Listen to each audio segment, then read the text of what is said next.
Usually when you talk about installing a new operating system on your computer, there is this underlying expectation of total convenience.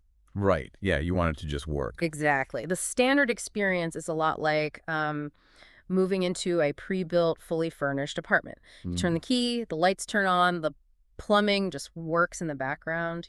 Yeah, and maybe your biggest decision is, like, what color to paint the living room or where to put your couch. Right. But today, we are stepping into a radically different world of computing.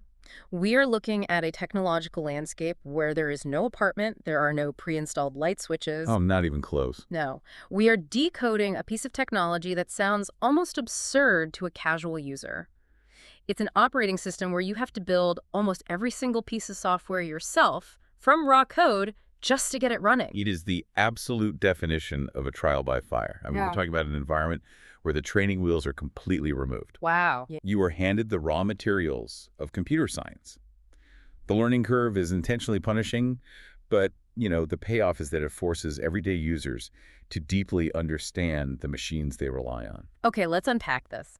Our mission for today's deep dive is to figure out why anyone would willingly put themselves through this grueling process. Yeah, it's a great question. And we want to see how it secretly turns casual users into absolute tech wizards.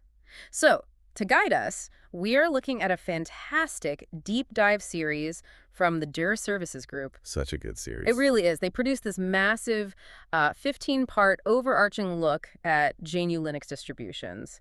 And we are focusing specifically on part 3 of phase 1. Right, which aired on July 27, 2026. Yes, on the One Shot Computer Science podcast. And you can tell these creators, they just live and breathe the open source philosophy. Oh, absolutely. It's in everything they do. Yeah, we actually have an image of their actual production studio setup, and it tells you everything you need to know about the minds we are dealing with here. Yeah, the studio setup really bridges the gap between, hardcore technical computing and actual creative output. Right, there's that beautiful saxophone just resting there. Exactly. A sax sitting right next to heavy-duty studio monitors and a professional microphone.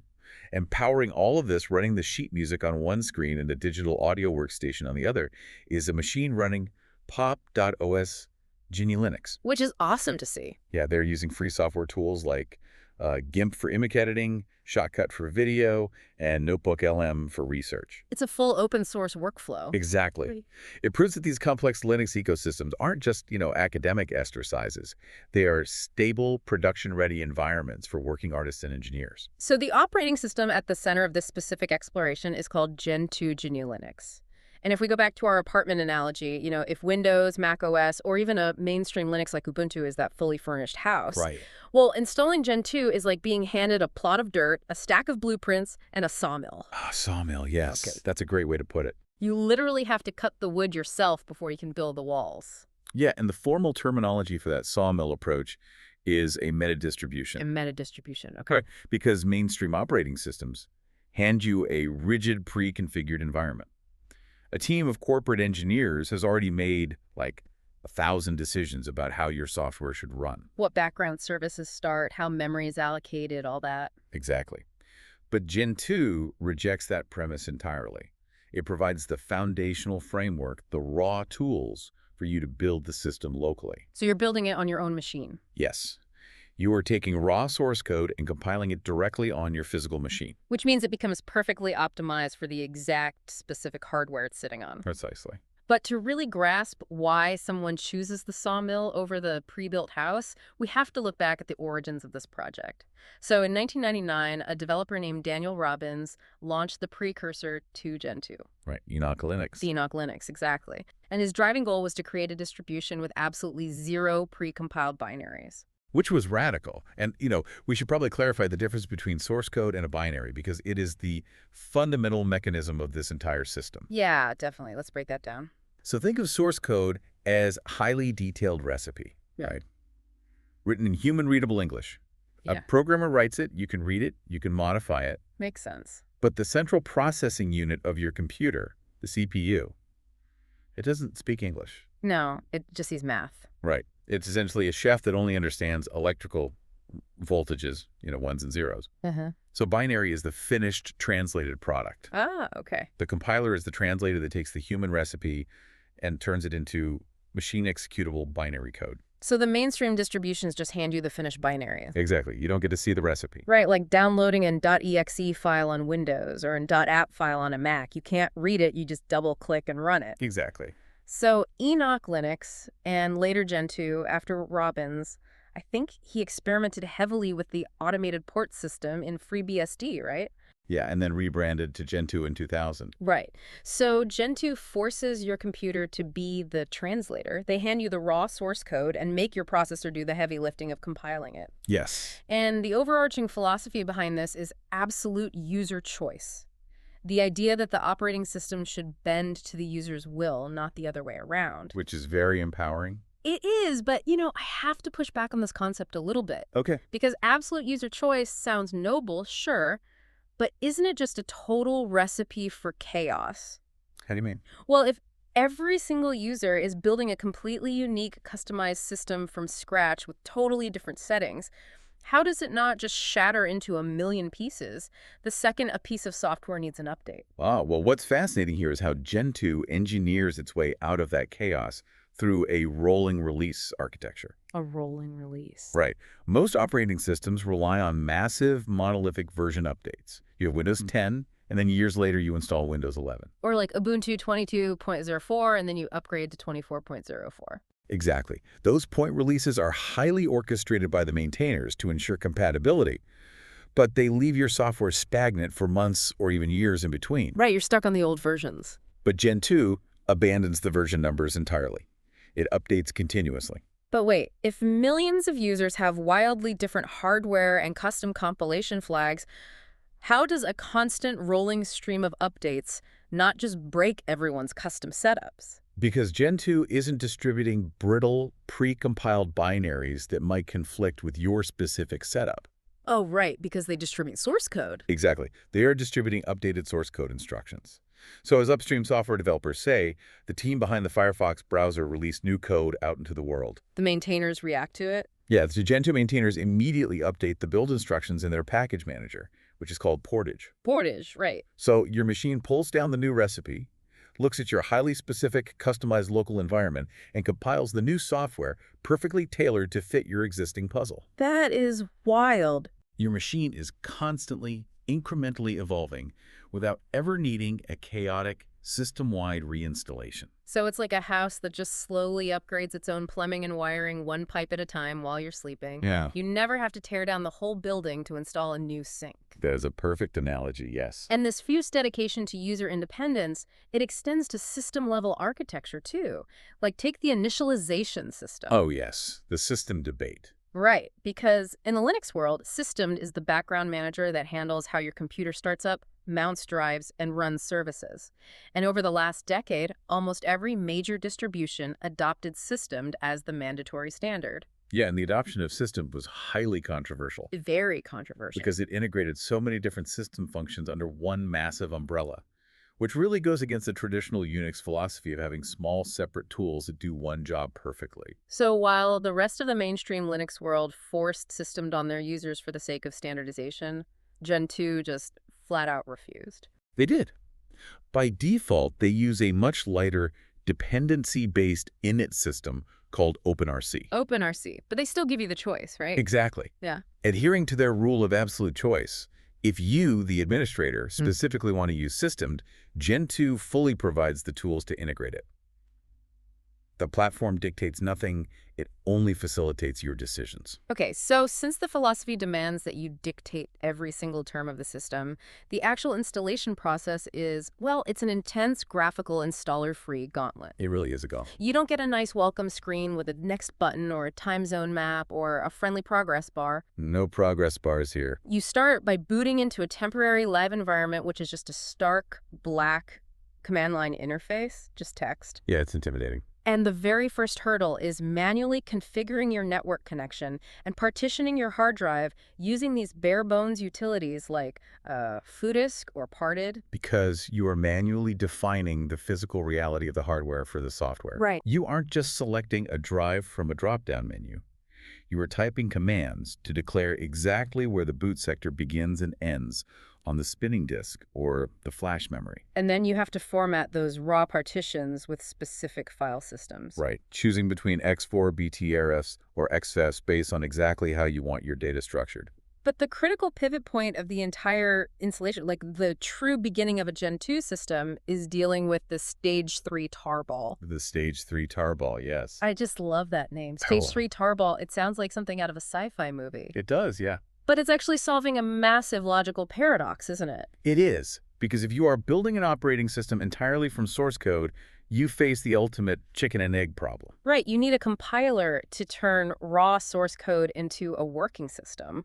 But how do you get a compiler if you don't have a working system yet? Exactly. And the Stage 3 tarball is the bridge over that paradox. Right. It is basically a highly compressed archive file containing a minimal precompiled base system. Okay, so it gives you a starting point. Right. It gives you just enough fundamental tools, specifically the GNU compiler collection, or GCC, and the Portage package manager. So you can actually build the rest. Exactly. It lets you begin bootstrapping the rest of your personalized operating system. You download this tiny foundational kit and extract it directly into the empty, freshly formatted partitions you just created on your hard drive. And this brings us to what might be, honestly, the coolest conceptual command in all of computing, which is chroot, standing for change root. Oh, chroot is brilliant. So once you unpack that Stage 3 tarball into your new partition, your terminal is still operating inside the temporary live USB drive you booted from. Right. But when you execute the chroot command, you are essentially telling your terminal, forget the rest of the hard drive, take this tiny, incomplete folder containing the extracted tarball, and treat it as the absolute root of the universe. Yes. You teleport from the live environment into the new, barely functioning file system. It's like building a ship in a bottle, but you are inside the bottle with it, building outward. That is a brilliant analogy. The mechanism of chroot fundamentally isolates your work environment. It's so cool. Yeah. And once you are artificially rooted inside that new file system, the real engineering begins. You open a master configuration text file called make.conf. Make.conf, okay. This is the absolute blueprint of your machine. Yeah. This is where administrators define their CF flags. And from what I understand, CF flags are where the real hardware optimization magic happens, right? Exactly. Because instead of downloading generic software designed to work on everything from a 10-year-old laptop to a modern gaming rig, you are literally passing instructions to the compiler saying, hey, look at my exact 12th generation Intel processor. Yes, look at my specific cache sizes. Right, look at my instruction sets. Build this code exclusively for this architecture. That is precisely the mechanism. A generic binary from a mainstream distribution has to be compiled to the lowest common denominator to ensure it boots on as many machines as possible. Which means it's inefficient. Right, it leaves incredible amounts of CPU optimization on the table. By setting your CF flags to be March native, the GCC compiler scans your exact silicon and utilizes every specific hardware instruction available to it. Wow. It is bespoke mathematical tailoring. That's incredible. And from there, you have to configure the Linux kernel itself, right? The kernel is the core engine that lets software talk to hardware. Yes. You navigate the kernel source code and manually toggle the exact hardware drivers you need. So if your machine doesn't have a floppy drive or a specific legacy networking card, you explicitly tell the kernel not to include that code. Exactly. Keep it lean. Now, the sources do note that you can use a utility called GenKernel to automate that process. Right. GenKernel is great if you want to build a broader, more generic kernel because you're intimidated by manual driver selection. But I'm guessing Gentoo purists usually compile it by hand. Oh, absolutely. By hand is the Gentoo way. Right. So after the kernel, you construct the SAV the file system table, which literally teaches the operating system where its own structural organs are located. And finally, you compile a bootloader, like GRUB. Because you aren't just installing software here, you have to teach the motherboard how to wake the machine up when the power button is pressed. The bootloader is the spark of life. Once GRUB is compiled and configured, the system can independently locate the kernel, load it into memory, and begin the initialization process without the help of the live USB drive. Okay, so we've poured the foundation. We are inside the bottle, the bootloader wakes the machine up, the custom kernel talks to the hardware, and the compiler knows exactly what kind of processor we have. We have a working base. But an operating system is functionally useless if you can't install applications. True. We need a way to build out the interior to add software and expand without shattering this incredibly delicate, hyper-customized ecosystem we just spent hours engineering. And the mechanism that handles that expansion is Portage, Gentoo's advanced software distribution system, and its primary command line tool, Emerge. Emerge. Okay. Yeah, the Gentoo community maintains a vast, continuously updated repository of e-builds. And an e-build isn't the software itself, right? It's just a bash script. Exactly. It's a text file filled with command line instructions. So it tells the Emerge tool exactly how to go out to the internet, locate the raw source code for a specific piece of software, verify its security signatures, download it, apply any necessary Gentoo-specific patches, and then feed it into your local compiler using those custom CFLegS we set up earlier. Yes, the e-build orchestrates the entire translation process locally. And this integration introduces Gentoo's most powerful feature, UEC flags. Here's where it gets really interesting. UEC flags are essentially configuration keywords that act as a global filter for every piece of software you ever install. Yes, a global filter. Let's ground this in reality. Say I'm building this system on a desktop PC that physically does not have a Bluetooth receiver. I don't need Bluetooth. Right. The source material explains I can simply type a DAG Bluetooth in my mastermake.conf file. So does Portage literally strip the Bluetooth code out of every single desktop application and media player before the compiler even touches them? The mechanism is ruthlessly efficient. When you declare a negative USE flag like Bluetooth globally, Portage acts as a bouncer at the door of your compiler. A bouncer, I love that. Yeah, so you go to install a media player. The e-build for that media player contains optional instructions for Bluetooth audio routing. Okay. Portage sees your global flag, intercepts those optional dependencies, and simply excludes that block of code from the compilation process entirely. Wow. The resulting binary that gets installed on your hard drive fundamentally lacks the concept of Bluetooth. That is amazing. When you think about how bloated everyday computing has become, that level of control is staggering. It really is. Like when you open a modern web browser on a standard laptop, it instantly consumes gigabytes of memory. Oh, yeah. Because it is running background checks for telemetry, syncing services, VR hardware, casting devices you might never use. All of it, yeah. Gentoo eliminates that bloat at the molecular level. Your media player executes faster because it isn't wasting CPU cycles checking for a Bluetooth daemon that doesn't exist. It executes only the exact features you explicitly permitted. But, I mean, there has to be a massive trade-off for this extreme efficiency. Oh, there is. The trade-off is your personal time and raw computational friction. Right. Compiling complex software from raw source code is an agonizingly heavy computational task. We are not talking about simple text editors here. No, we're talking about massive applications. Right, multi-layered code bases like modern web browsers or desktop environments. On older hardware, compiling a web browser can literally take 8 to 12 hours of your processor running at maximum capacity. 8 to 12 hours? Yeah. So while someone on a normal distribution types apt install Firefox and is browsing the web 10 seconds later, a Gentoo user might initiate the compile process and go to sleep for the night. Exactly. So you are paying for that molecular efficiency with hours of your own life. Yes, you are. And my understanding is that maintaining this rolling release requires constant vigilance, too. It does. Because everything is compiled locally against specific versions of library files, what happens when a fundamental library updates? Like, if a core graphics library changes, doesn't that break the dependency chain for every single application that relies on it? It absolutely can shatter the dependency chain. If a shared object file moves or updates, any application compiled against the old version will simply fail to launch. Which sounds incredibly frustrating. It is. So Gentoo administrators have to read update logs carefully before merging new code. Okay. And they rely on specialized maintenance tools like RevDep Rebuild, which is highlighted in the sources. What does that do?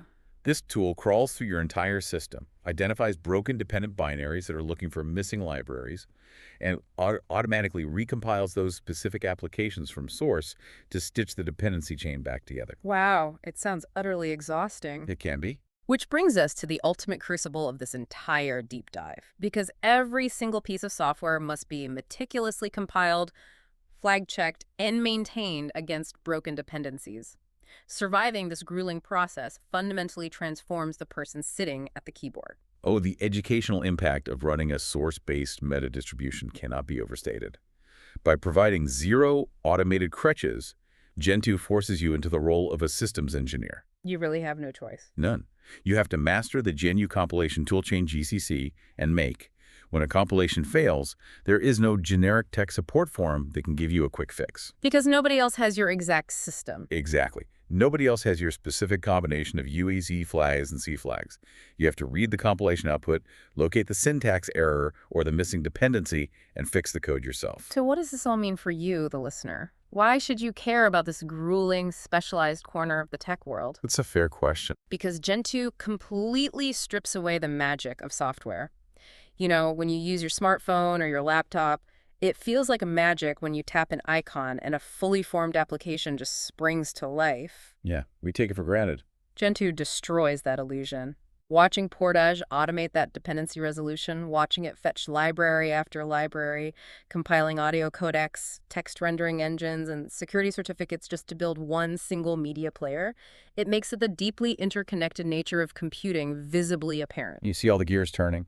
You literally watch the dependency tree grow and resolve on your terminal screen. You stop being a passive consumer who just clicks agree and install, and you start seeing the matrix. And if we connect this to the bigger picture, the Djere Services Group series provides excellent contrasts to show exactly where Gentoo sits in the broader Linux ecosystem. Yeah, they break it down really well. Take Slackware, for example. Slackware demands highly manual text-based configuration, much like Gentoo, but it delivers pre-compiled binaries. You manage the system manually, but you don't compile the software yourself. Okay, so it's a step removed. Right. Then you have Arch Linux. Arch is a minimalist rolling release system like Gentoo, but it utilizes pre-compiled binaries via its package manager, Pacman. So Arch is about speed. Yes. Arch prioritizes speed of installation and access to bleeding-edge software over the absolute granular architectural customization of compiling from source. And then on the complete opposite end of the spectrum, you have something like Debian. Debian is the philosophy of automated convenience, massive precompiled binary repositories, and universal hardware compatibility. Exactly. Debian seeks to be the universal operating system that runs on anything. Whereas Gentoo seeks to be the hyper-personalized operating system that runs perfectly on one thing. Right. Though the sources do highlight one environment that pushes the boundary even further than Gentoo, which is Linux from scratch, or LFS. Ah, yes, LFS. LFS isn't even a distribution, it's an educational book. Wait, really? A book? Yeah, it requires you to manually type out every single compilation command, configure every path, and link every library yourself. Oh, wow, without Portage to help. Without Portage, yeah. So Gentoo gives you the extreme customizability and educational depth of Linux from scratch, but Portage acts as the vital infrastructure that makes it an actually maintainable system for daily use. That makes a lot of sense. And exploring Linux from scratch, Slackware, and Gentoo, that wraps up Phase 1 of the Djere Services series on these operating systems. Yes, and they tease that Phase 2 will be moving into Arch Linux and CatchyOS. Which is definitely a deep dive we will have to keep on our radar as we explore systems that blend minimalist philosophy with automated delivery. Yeah, the transition from source-based distributions to binary-based rolling releases represents a fascinating shift in how developers value user time versus system optimization. It really does. So to bring it all together for this deep dive, Gentoo is the ultimate customizable computing workbench. It doesn't impose default applications on you. Right. It doesn't force unnecessary background telemetry. Every single binary on a Gentoo hard drive exists because the administrator explicitly requested it, configured the flags for it, and compiled it for that exact processor. And the result is shockingly low resource consumption, completely transparent security, and blazingly fast execution times. Yeah. In a modern era that is heavily plagued by software bloat, where simple chat applications consume gigabytes of memory because they are bundled with massive browser engines, the principles learned from Gentoo are vital. Absolutely vital. That emphasis on lean computing, granular control, and understanding dependency chains, it's an essential skill set for advanced software engineering and for managing complex enterprise server environments. And for you listening, even if you never ever attempt to install Gentoo yourself, even if you are perfectly happy staying in your pre-built, fully furnished digital apartment, understanding this ecosystem is powerful. It really is. It proves that the magic of your daily devices isn't magic at all. It is just a massive, towering stack of dependencies and compiled code. And it is a stack that can be completely understood, pulled apart, modified, and controlled by human hands. Which raises an important question. based on a final detail from the source material regarding modern hardware. Oh, right. We established that the primary barrier to using Gentoo has always been the sheer friction of compile times. But modern multi-core processors are rapidly changing the physics of that equation. Yeah, the hardware is getting so incredibly fast that it is actively erasing the time barrier. Like a massive web browser compile that used to take 12 hours on an old laptop might take, what, 20 minutes on a modern 16-core desktop processor? Exactly. It's night and day. So here is the thought I want to leave you with today. If the friction of massive compile times disappears entirely thanks to raw hardware power, are we approaching a future where source-based metadistributions aren't just for hardcore enthusiasts anymore?